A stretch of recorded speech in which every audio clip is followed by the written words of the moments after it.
Thank you, Mr Deputy Speaker. And it's a pleasure to follow the Transport Select Committee Chair, who I felt made a very powerful speech.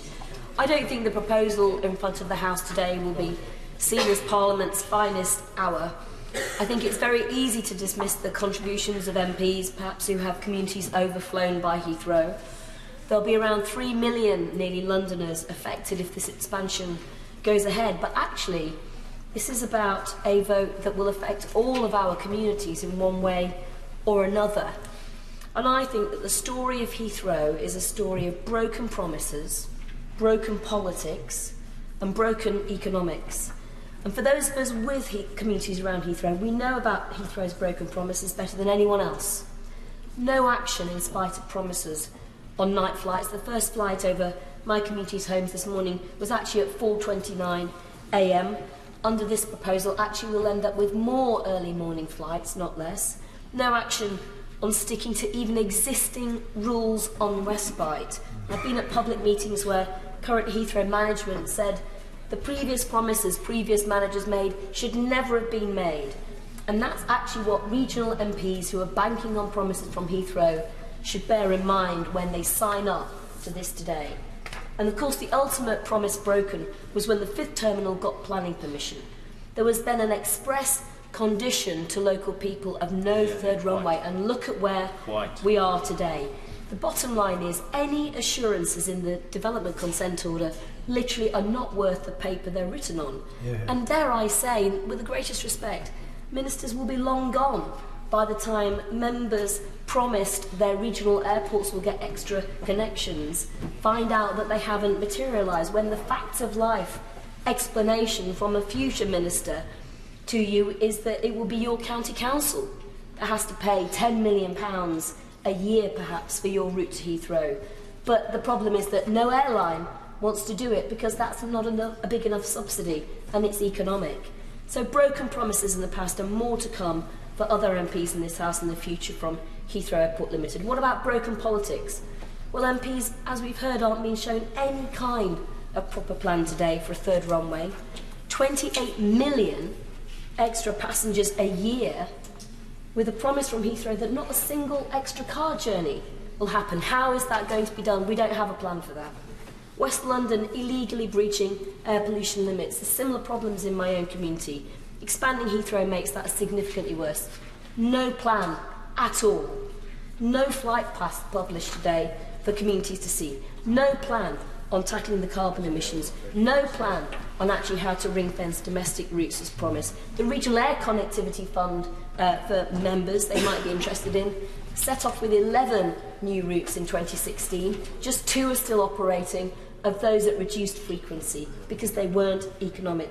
No plan on how you can have a freight hub in such a congested area. No assessment of how the resultant congestion charge that will then be necessary will affect the West London economy, perhaps most concerningly to people in this House.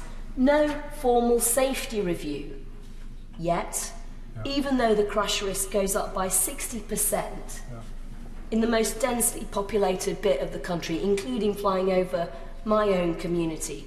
When the Health and Safety Laboratory did its estimate of that crash risk, it asked the FT officials whether they wanted to have the population numbers impacted by that crash risk model. They were told no, that wasn't necessary. So safety has been far from the top priority of the Department for Transport. And the process to create what little there is has been totally flawed. Consultations that are never, I repeat, never listened to. The Airports Commission getting its numbers wrong. MPs given erroneous impressions around the impact on regional airports. Government having to reissue the draft NPS because its numbers were incorrect. Parliamentary questions, Mr Deputy Speaker, not properly answered in the very short time MPs have had since this statement was first made to ask them. People simply get ignored in this process. You actually have to be either a big business or I think a big union before your voice counts, and that is totally unacceptable. And after all of that, the DfT disagrees with its own analysis. It picks the project that it showed had a smaller level of total benefits to passengers and the wider economy than Gatwick.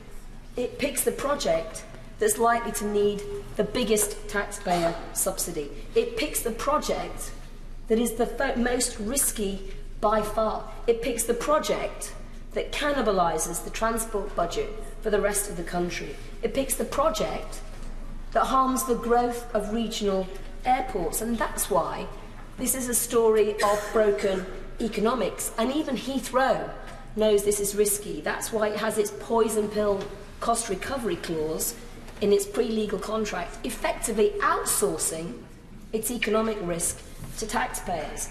And of course, they know that there's a massive risk of this project going belly up. And when that happens, they're now in a strong position to turn around and ask taxpayers to pay. When it turns out that air pollution is insurmountable as a problem, we'll be asked to pay for the runway that they then can't use. I will give way.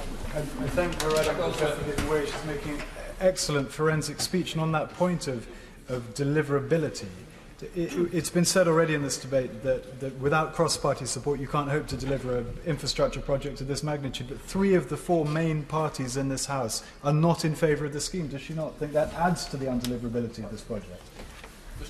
Absolutely. This requires cross-party support that is simply not there. And Heathrow's problem is that it's a hub airport in the wrong place.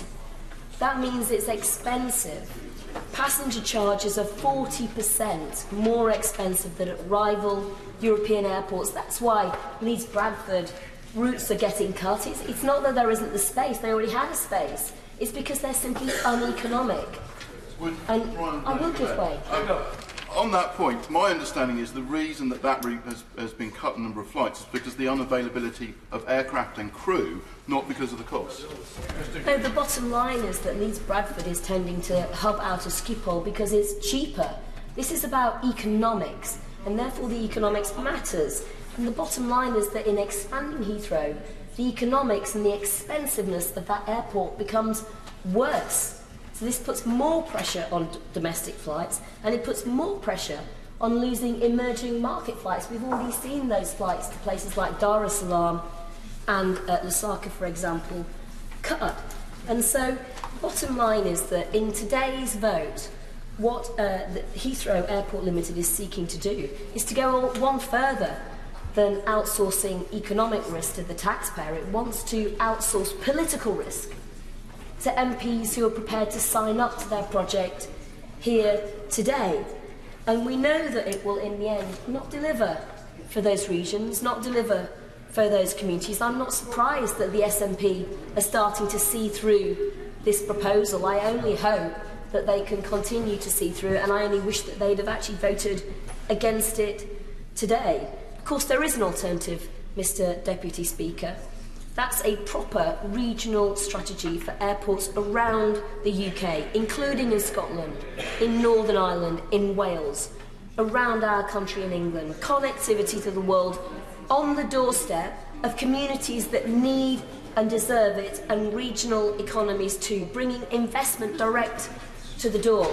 As I said, we've just had the first non-stop flight from Sydney to London. Direct flights, people being able to go from A to B.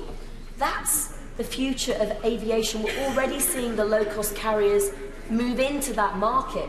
They want cheap airports to operate out of on the doorstep of communities and regions that need them, not an over-expensive airport in Heathrow. And in conclusion, Mr. Speaker, if you were asking me to come up with the most backward-looking, ill-thought-through, poorly bottomed out, badly articulated, on a wing and a prayer, bad value for money, most polluting airport plan I could find, this would be it. Yeah. And it is hugely polluting for my local community. And to only have a 4-hour debate on such a monumental infrastructure decision is an absolute disgrace. And I'm staggered, actually, that this House is even seriously contemplating voting for such fantasy economics attached to such an expensive, such a risky airport plan. And if we do vote for it tonight, I think it will be proven that this House has not done its due diligence properly. And people should rightly hold us to account for that, Mr. Speaker. But certainly I will be voting against this proposal tonight, not just on behalf of my community, but on behalf of my country. John MacDonald, but I'll be going down to 6 minutes after John MacDonald.